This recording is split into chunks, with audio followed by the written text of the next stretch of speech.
Long before there was an image of a jolly man in red riding a reindeer-drawn sleigh, there was a man named Nicholas.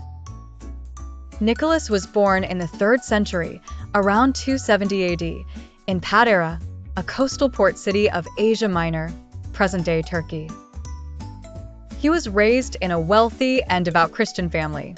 From a young age, Nicholas was known for his piety and profound compassion. Tragedy struck when his parents died in an epidemic, leaving the young Nicholas with a vast inheritance. Rather than keeping the wealth for himself, Nicholas decided to use it to help the needy, the sick, and the impoverished. He adhered to the teachings of Jesus to sell what you own and give the money to the poor. Nicholas became the bishop of Myra, a nearby town. He was greatly loved by the people for his kindness, generosity, and acts of protection for the innocent. The most famous story of Bishop Nicholas's kindness, which explains the tradition of secret gift-giving, is the tale of the 3 daughters. In the city of Myra, a poor man had fallen on hard times. He had 3 daughters of marriageable age, but no money for their dowries. In that society, without a dowry, the girls could not marry honorably and might face a tragic future, including the possibility of being sold into slavery. The father was distraught and desperate. When Bishop Nicholas heard of their plight, he knew he had to act, but he also wished to remain discreet. He did not want the man to feel embarrassed by receiving charity.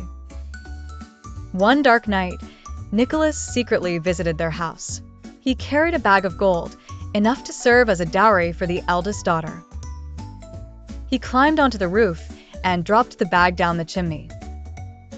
The bag of gold happened to fall into a stocking the girl had hung by the fireplace to dry.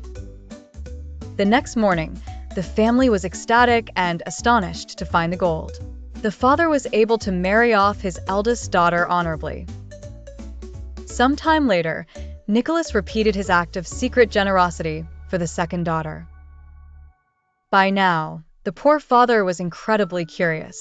He was determined to discover who his benefactor was. He stayed up each night in secret, watching. When Nicholas came to deliver the last bag of gold for the youngest daughter, the father discovered him. He fell at Nicholas's feet, weeping and thanking him for his generosity. Nicholas lifted him up and asked him to keep his actions a secret.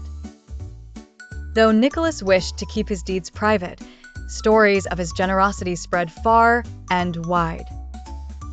He became known as a protector of children, sailors, as he was also believed to have saved seafarers from storms and the poor.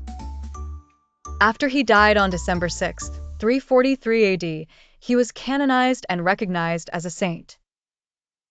His feast day, St. Nicholas Day, December 6, became a traditional day of gift-giving in many European countries. Children would place their shoes or stockings out, hoping St. Nicholas would secretly come to leave gifts or coins.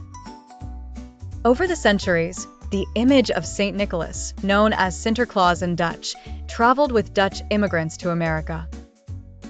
There, he gradually merged with other folkloric traditions and the British Father Christmas figure, eventually evolving into the cheerful, plump Santa Claus we recognize today. So, every time you see an image of Santa Claus squeezing down a chimney or leaving gifts in stockings, remember it all began with a real man, a kind bishop named Nicholas, who believed the most meaningful gift is one given quietly and with a full heart.